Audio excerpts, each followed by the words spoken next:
So what does it mean for a machine to be athletic? We will demonstrate the concept of machine athleticism and our research to achieve it with the help of these flying machines called quadricopters, or quads for short.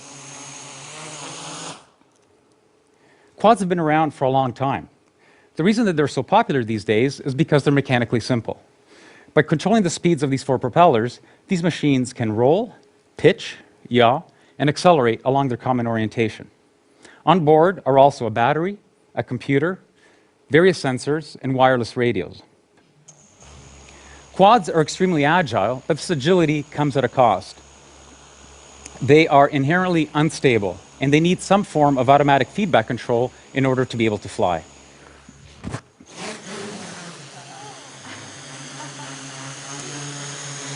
So, how did it just do that? Cameras on the ceiling and a laptop serve as an indoor global positioning system. It's used to locate objects in the space that have these reflective markers on them. This data is then sent to another laptop that is running estimation and control algorithms, which in turn sends commands to the quad, which is also running estimation and control algorithms.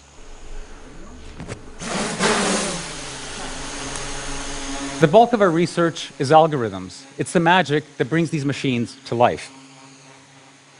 So how does one design the algorithms that create a machine athlete? We use something broadly called model-based design. We first capture the physics with a mathematical model of how the machines behave. We then use a branch of mathematics called control theory to analyze these models and also to synthesize algorithms for controlling them. For example, that's how we can make the quad hover. We first capture the dynamics with a set of differential equations. We then manipulate these equations with the help of control theory to create algorithms that stabilize the quad. Let me demonstrate the strength of this approach. Suppose that we want this quad to not only hover, but to also balance this pole. With a little bit of practice, it's pretty straightforward for a human being to do this, although we do have the advantage of having 2 feet on the ground and the use of our very versatile hands. It becomes a little bit more difficult when I only have 1 foot on the ground and when I don't use my hands. Notice how this pole has a reflective marker on top, which means that it can be located in the space.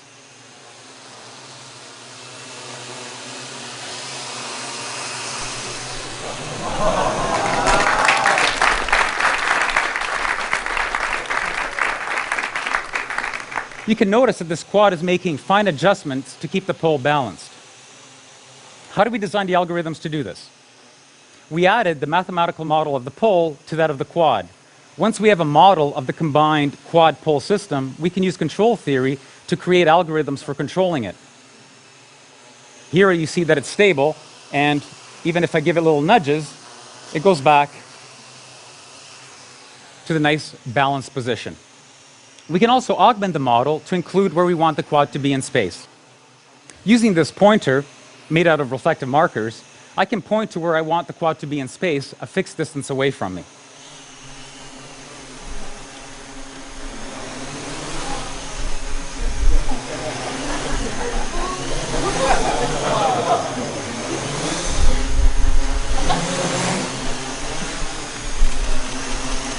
The key to these acrobatic maneuvers is algorithms, designed with the help of mathematical models and control theory.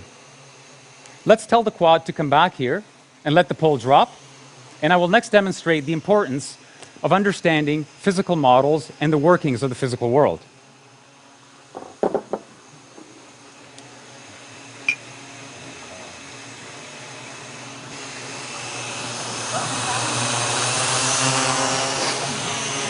Notice how the quad lost altitude when I put this glass of water on it. Unlike the balancing pole, I did not include the mathematical model of the glass in the system. In fact, the system doesn't even know that the glass of water is there. Like before, I can use the pointer to tell the quad where I want to be in space.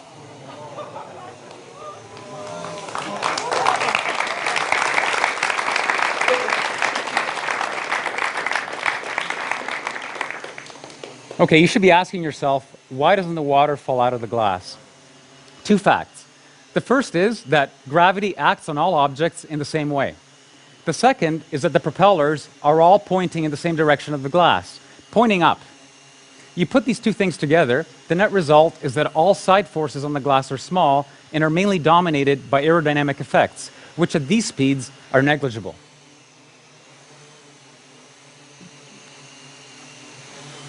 And that's why you don't need to model the glass. It naturally doesn't spill, no matter what the quad does.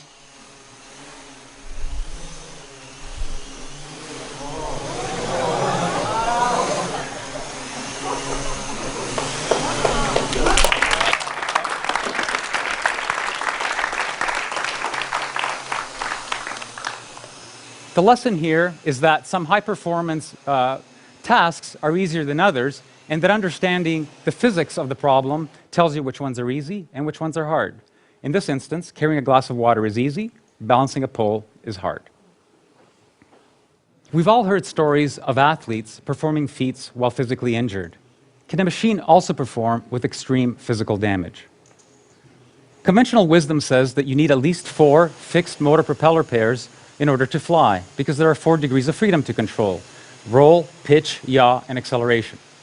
Hexacopters and octocopters with 6 and 8 propellers can provide redundancy, but quadrocopters are much more popular because they have the minimum number of fixed motor propeller pairs, 4. Or do they?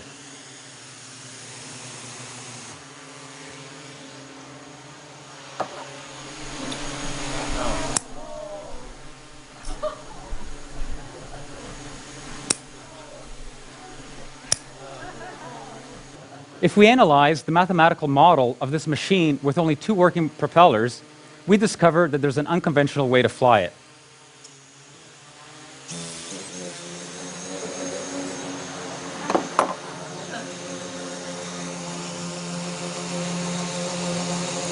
We relinquish control of yaw, but roll, pitch, and acceleration can still be controlled with algorithms that exploit this new configuration.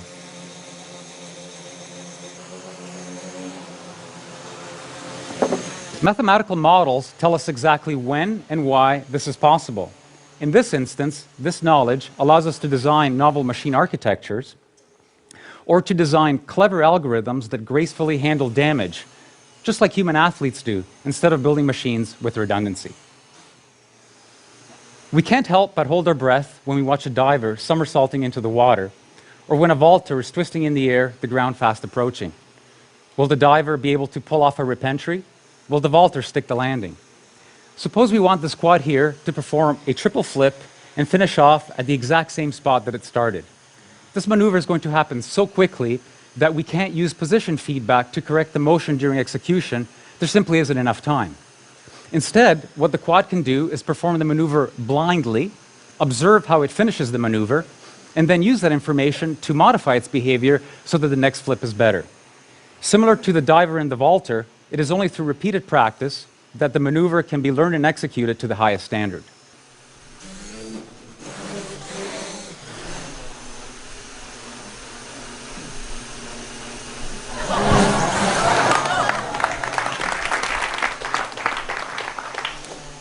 Striking a moving ball is a necessary skill in many sports. How do we make a machine do what an athlete does seemingly without effort?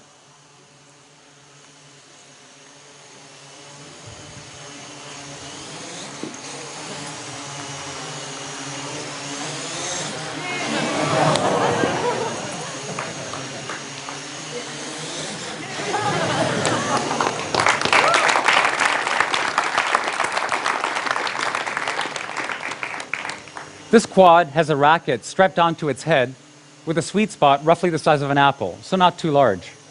The following calculations are made every 20 milliseconds or 50 times per second. We first figure out where the ball is going. We then next calculate how the quad should hit the ball so that it flies to where it was thrown from. Third, a trajectory is planned that carries the quad from its current state to the impact point with the ball. Fourth, we only execute 20 milliseconds worth of that strategy. 20 milliseconds later, the whole process is repeated until the quad strikes the ball.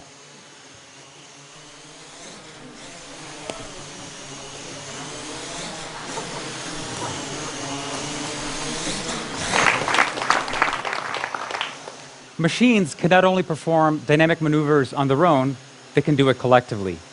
These 3 quads are cooperatively carrying a Skynet.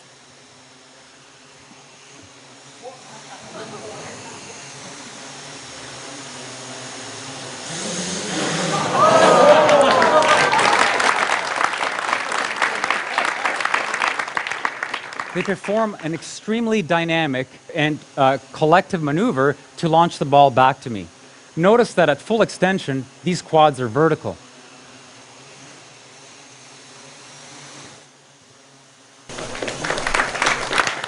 In fact, when fully extended, this is roughly 5 times greater than what a bungee jumper feels at the end of their launch.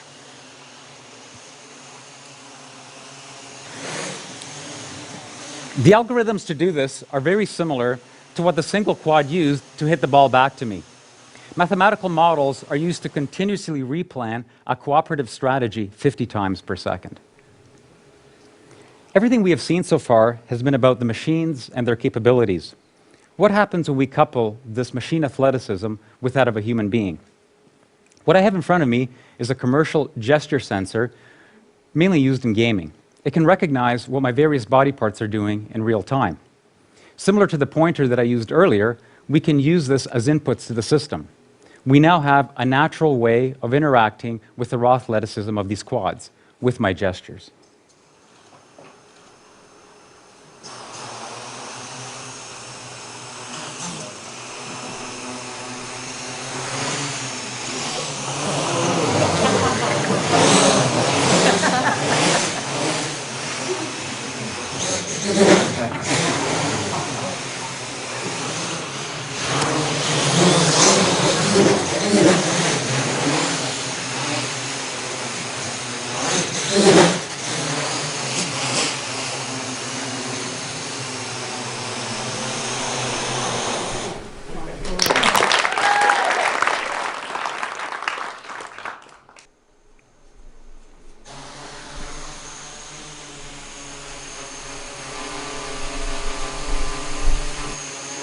Interaction doesn't have to be virtual, it can be physical. Take this quad, for example. It's trying to stay at a fixed point in space. If I try to move it out of the way, it fights me and moves back to where it wants to be. We can change this behavior, however. We can use mathematical models to estimate the force that I'm applying to the quad. Once we know this force, we can also change the laws of physics, as far as the quad is concerned, of course. Here the quad is behaving as if it were in a viscous fluid. We now have an intimate way of interacting with a machine. I will use this new capability to position this camera-carrying quad to the appropriate location for filming the remainder of this demonstration.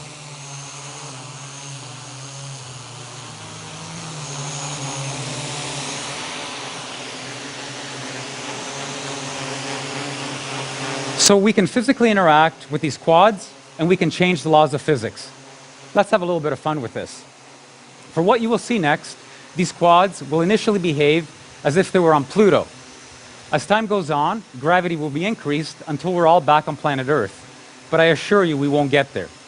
Okay, here goes.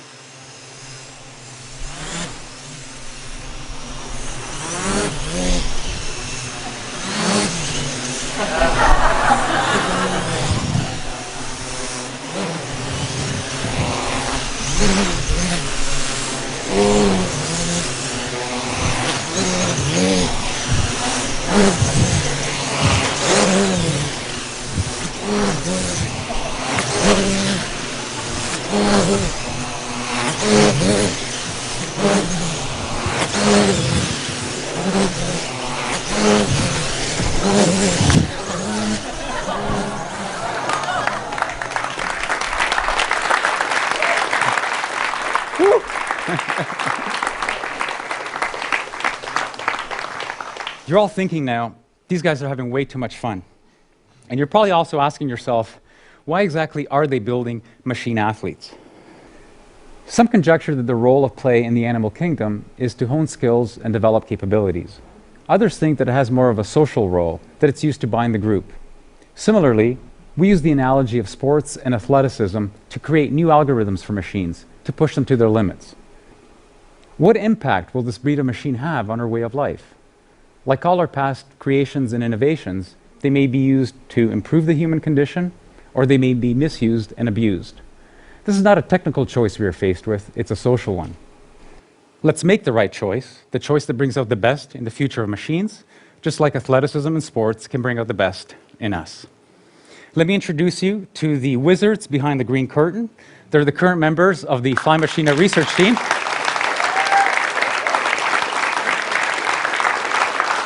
Federico Gugliaro, Dario Brascianini, Marcus Henn, Sergei Lupashin, Mark Muller, and Robin Ritz. Look out for them. They're destined for great things. Thank you.